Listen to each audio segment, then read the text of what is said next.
Greetings, fellow gamers. Each and every one of us has that one game that they played as a kid and either forgot the name of or its memory was cleansed from our minds completely until 15 to 20 years later when the vivid image of that game returns to you in a dream and you go out of your way to find out what that niche game was. Usually that game is something local to your country, knowledge of which never truly spread outside of its borders. Something that is rarely the case for Eastern Europe, because 2000s was a golden age for Slavic indie games. These games have gotten quite a substantial cult following around the world later, and they were even grouped into their own category, known as Slavjank. The title is clear. Slav because these games come out of Eastern European basements, made by a dev team of no more than 5 people on a grandfather's computer, and Jank because, well, these games are usually pretty buggy and messy, and yet they always have this very unique charm to them. Slavjank games very often make you feel like the developer is actually a genius with a great idea behind the game in mind, but unfortunately is limited by his access to technology, as well as lack of resources and developers at his side. This creates a messy brainchild of a passion project known as a Slavjank game. And little did you know, a lot of popular franchises today started their life as nothing but pure, unadulterated Slavjank. Think Stalker, Man of War, Pathologic, The Witcher, Arma, Serious Sam, just to name a few.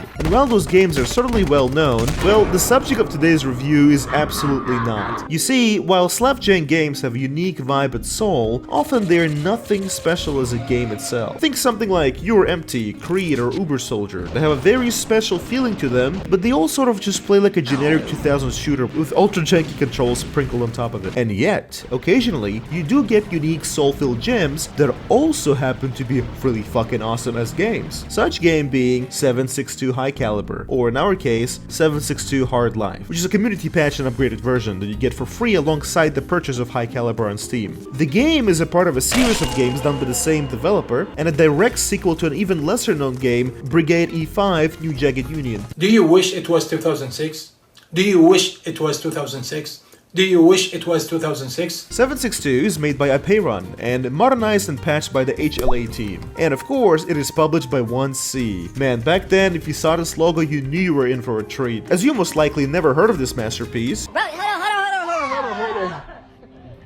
Oh shit! Hell, I myself never heard of this game until one of my friends recommended it to me earlier this year. I bought it and I completely forgot about it for months until I finally decided to give it a try, and boy, it fucking consumed me. This shit had me glued to my screen to the misfortune of my wife. I did not stop playing this game until I finished it, and it took me about 100 hours just to see the credits roll. So let me hold your balls when I say the following. This was one of the best gaming experiences I had in my entire life. So if you were thinking, an ancient and janky Russian indie game from 2007 cannot possibly be this good, well, unzip your pants and get nice and ready while I attempt to woo you into trying out this imperfect perfection of a game. It honestly is very hard to describe this game to someone, as I cannot even put my finger on the genre it would belong to, but let us try with a very short summary of the game. But before I do that, let me quickly remind you of my beautiful sponsor, STALZONE. STALZONE is an extraction shooter set in living, persistent, and dynamic open world of the anomaly-filled Chernobyl zone, with various intricate factions fighting for their own agenda, joining which determines your place within the zone. It follows a more casual approach to extraction shooters, where you don't lose your gear when you die in raid. The game features a narrative-driven campaign of more than 50 hours of gameplay with non-linear dialogue and cinematic missions, making you feel like you're playing an MMO version of Stalker, but with extraction shooter elements. The game has no wipes, no timer, no feeling of matches or sessions, just a dynamic open world. STALZONE has a defined faction structure, so you always know where your enemies and allies are, as the world is split into territories and bases, as well as a fully player-driven economy with a marketplace where you can trade almost anything. The game is also filled with both PvE and PvP in the same world, so expect to encounter mutants, events, faction conflicts, and of course, hostile players. And finally, it has a very active development team, with updates being pumped out every 2 weeks or so, with regular events and significant world changes. So what are you waiting for? There's a special event going on right now with unique rewards made specifically for new players, with epic items such as the Colt Walker Revolver and much more cool stuff to help you get started. So click on my link in the description or use the promo code SM26BROLEG to get in the game right now. Now back to the video.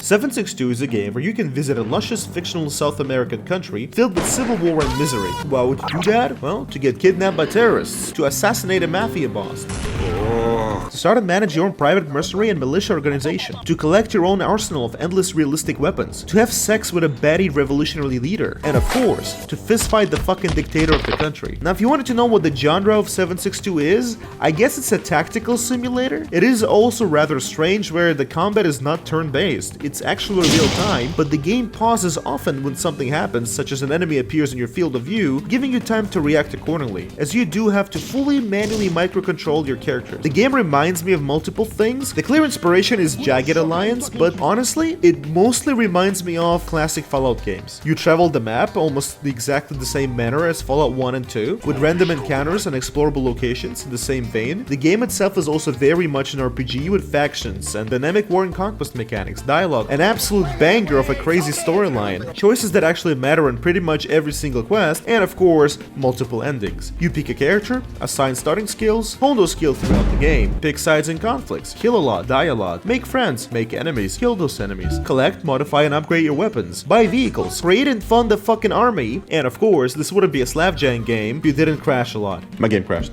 There. Short and sweet summary of 762 Hardline. Go play it while you're still hard, or watch the rest of the video and make sure it's all over the screen, nice and sticky, and then play the game. But before you do that, let me remind you that I stream every Monday, Wednesday, and Friday, as well as sometimes on the weekend here on my YouTube channel. I play pretty much the most random mess of games, so if your creepy ass misses my voice in between my uploads, you know where to find me. Now, where were we? First things first, before launching the game itself, you want to configure it, and while the base game is unbelievably hard, you can actually customize almost every aspect of it to your personal preferences. From straight up disabling certain features, to things like how often, if at all, will you encounter random enemies in the world. Some settings I personally recommend are allowing a limited amount of saves, as this game is quite old and crashes can happen, and trust me, nothing sucks cock harder than the game crashing 40 minutes into your battle and forcing you to start it over because you couldn't save. I also recommend disabling the food system, as fuck me, this is the last thing you need to worry about in this game, when there are already 100 other things screwing you 24/7. Now, let me also mention that the game for me has crashed a lot. At least once every 30 minutes. Game crashed again every 5 seconds! It was really hard to go through, and the game was so enjoyable that I completely ignored the crashes and just commandoed through the game. But just as I finished my playthrough and prepared my recordings, the developers out of fucking nowhere, clearly out of spite for me personally, decided to wake up and actually release a massive update for the game, apparently fixing most of the crashes that I had. So yay for all of you who will get to experience the game crash free, hopefully, and fuck me sideways for not. So again, good for you. Now, you finally launch the game, adjust more settings and start a new playthrough. You pick a character from an international group of mercenaries, all of whom served together in the events of the previous game with their own lore and backstories. You adjust your beginner stats and skills at the start of the adventure. The game takes place between two fictional Latin American countries, Palinero, a country currently run by a military dictator, and a breakaway nation of Algeria, not to mistake with Algeria, where the majority of the game actually takes place. And it's also run by a military dictator, go figure. Anyways, you start by waking up from being unconscious in a guerrilla camp, after which you are approached by a very kind and hairy fella named Marcelo. Turns out he saved you after finding your knocked out ass in the jungle. He gives you a picture of Tony Soprano that you had on you, and before any more pleasantries can be exchanged, the camp is under attack by the government forces. You, of course, do nothing to help, as while the boys are fighting, you are clicking every button and trying to figure out those tank controls. You also now have a chance to instantly admire the absolutely gorgeous visuals that this game has to offer. It is definitely from the clay-looking 3D models era of gaming. Once that is done with, Marcelo shakes your hand, invites you to join the rebellion, offers you to hunt down the poor fleeing soldiers, and just like that, you're now free to roam the vast open world of 762 Hardline. So you walk outside for 5 seconds, get ambushed by armed black women, and get executed for your curiosity. Let's start with the story and the setting of the game. As previously mentioned, 762 takes place in Algeria, a country currently stuck in 2 civil wars, essentially. First and foremost, it broke away from the bigger country, Palinero, and even though there is currently peace, the tensions on the border are quite high. Then the newly formed Algeria is taken over by a military dictator named Alvaro Sosa, and due to his cruelty, a popular people's rebellion is started by a young lady named Tanya Tormans, who isn't just somebody, she's actually the daughter of the Palinero dictator to the south, who after having a falling out with her father over his ways of governing the country, decided to move north to Algeria and start a revolution. You, as the player, are here to perform a hit on a mafia boss named Hippolyte Bashirov, so you ending up in the middle of a civil war was not on your to-do list. So now you decide whether you do what you came here to do and get the fuck out of here, or stay and partake in the chaos. So how's the story and the quests? Fucking fun. By far, my favorite part about this game is just how fun the writing is, as the developer clearly had a large fucking grin on his face while writing the plot. The game doesn't take itself too seriously, and yet it is believable enough for you to get immersed in the world building. The quests are not your typical take item A and bring it to drop off B, or take weapon A and kill target B. No, fuck that noise. The quests in 762 are fully dynamic storylines with freedom of choice and approach. And man, the game does not pull any punches with the missions, as they just get crazier and crazier. Be a negotiator for a bank robbery, kidnap a dude's fiance from a local mayor of a city, ambush a large military convoy, do a false flag terrorist attack next to a bus filled with civilians, capture a military base from bandit group filled with sex slaves, assassinate a police chief, help a military officer escape from captivity by faking his death with blood bags and blank rounds, fight off US fucking Delta Force raid on a drug cartel matter, influence a local election, do a massive prison break, and these are just some of the few examples. Every quest is crazy and it's absolutely a blast to play through. Pure fucking cinema. My favorite quest is, you enter one of the bigger cities and you find a very suspicious individual who claims to sell very interesting and rare toys. You being a mercenary, you are of course interested, as you are certain that he means big fucking guns when he says toys. And as you follow him to his corner, turns out he sells actual fucking toy airsoft guns. Now if you choose not to get angry about this, the same fucking guy then shows up and lets you know that he wants to run for mayor of the city. And of course he wants your help, considering he's a weird airsoft trader wearing skimpy leather jacket, and his opponent is an actual politician with actual influence. Anyways, he asks you to smear his opponent during his speech at the town hall. There are multiple ways of approaching the situation. You can just say no and leave. You can just kill the toy seller and steal his airsoft wares. You can go and kill the politician, which obviously fails the quest as the toy salesman asked to ensure that there's no blood spilled. You can try to provoke the politician yourself if you're skilled enough for it, or you can find a hooker outside of the bar, pay her money to provoke the politician. She says fuck yeah, and during the speech approaches him while he's presenting himself before the locals with promises of a brighter future, and starts harassing him, claiming to be his wife that he abandoned alongside their child. He tries to explain that this is a lie and he has never seen this woman before, but her acting is so effective, she genuinely rage baits him so much that he crashes out and yells at his guards to just fucking kill everybody,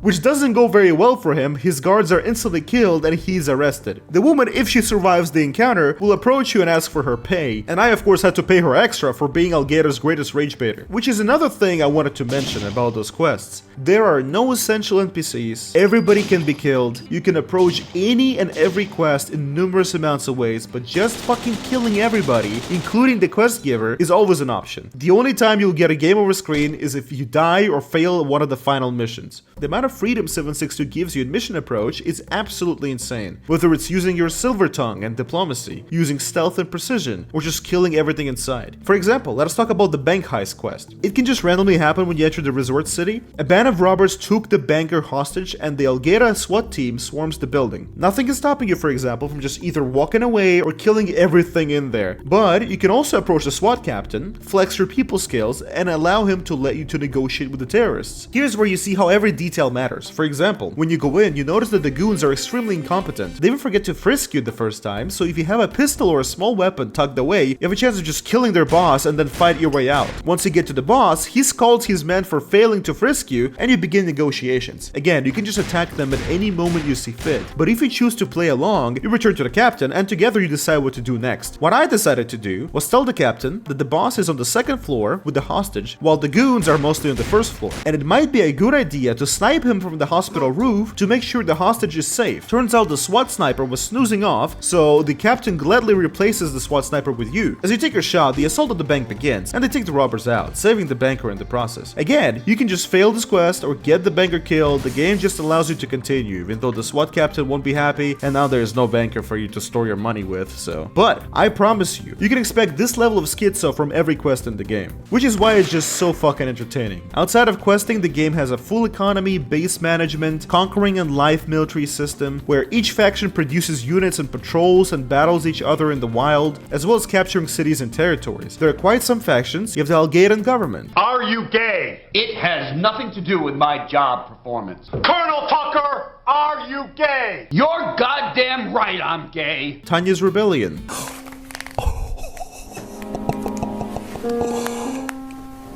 Listen. The Palnera government. Bicho na gueco, a que gueco nata o no teco.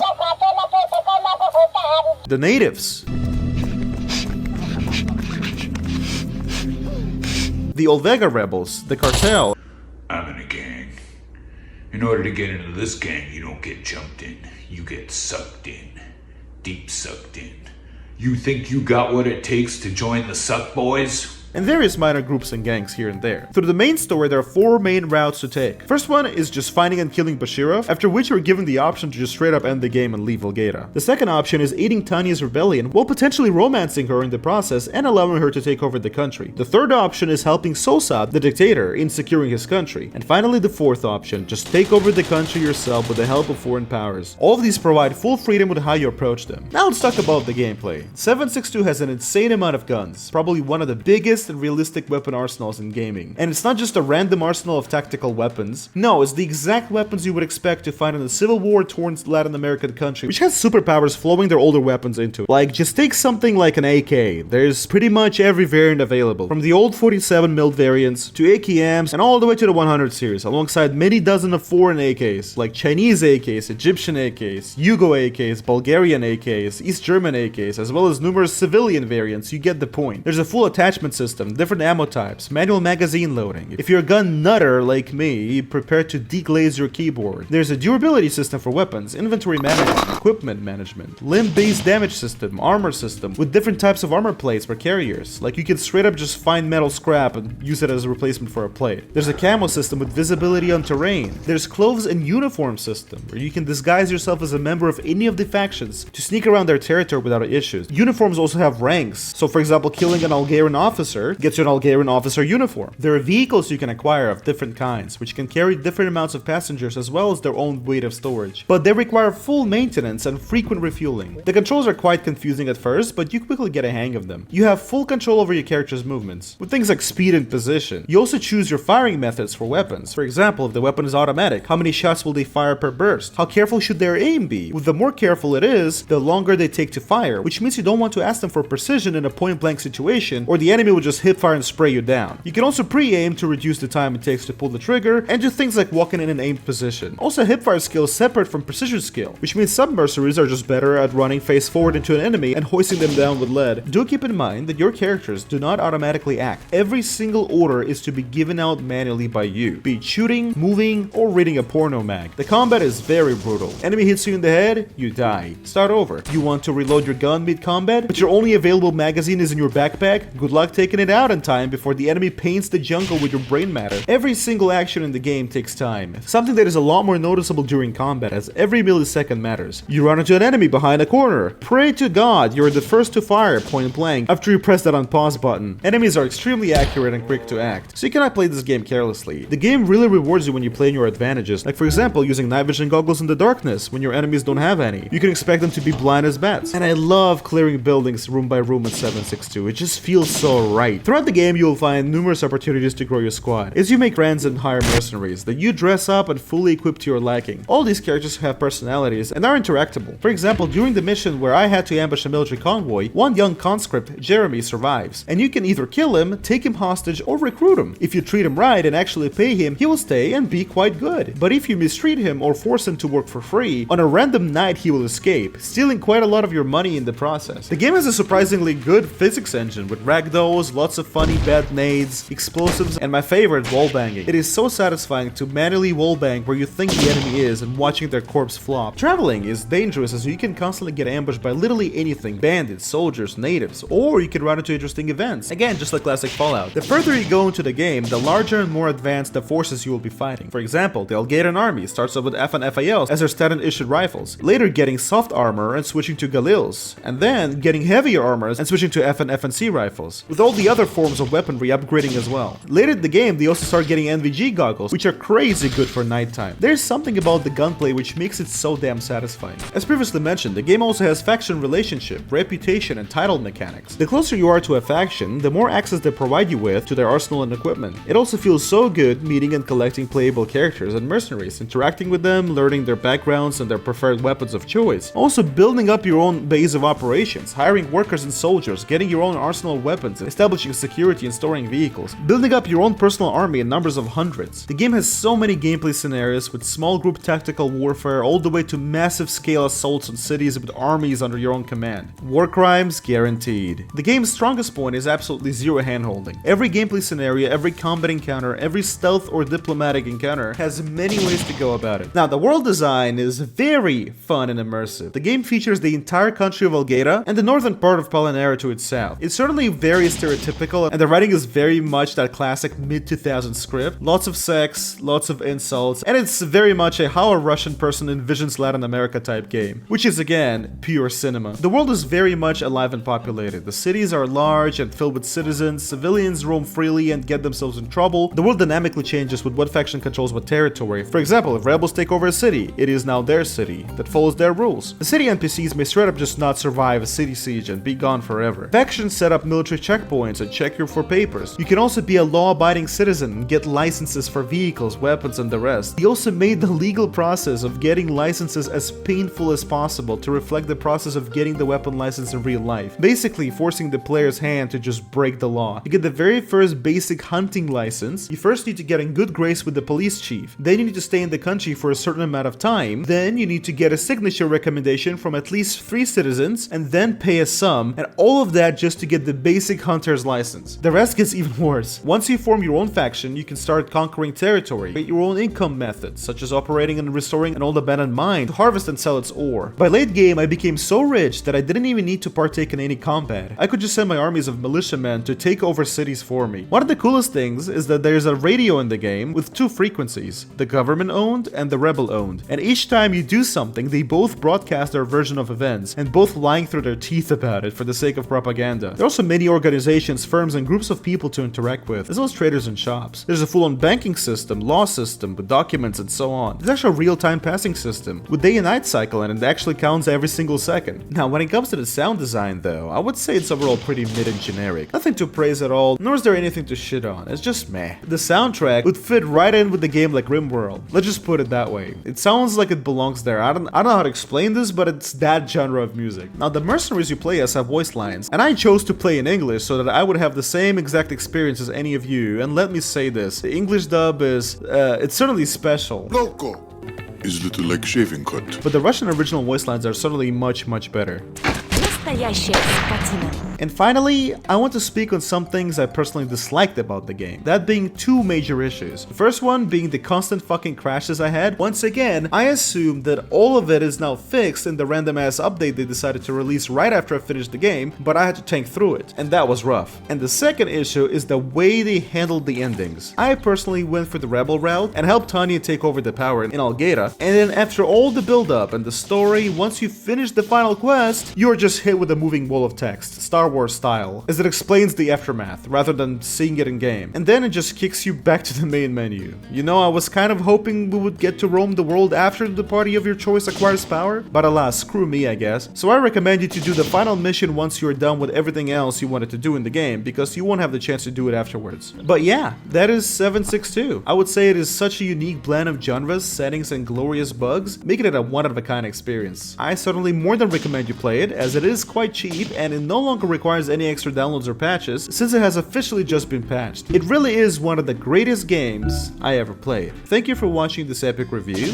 and do let me know down in the comments of what other games you would like me to take a look at next. Now have a good one. A very special thanks to Sniper Monkey, Pedachek, Gookie, Dexter, Candy is back, Mr. Predstad, Super Cheppies, Satatakai, Master Generalis, Princey, Friend, Waiter89GG, Chuchu, Spelix, Sensei, Nunya, Random Guy 21, and Putty Rumple for being a Brolic Tier 4 member. I love you.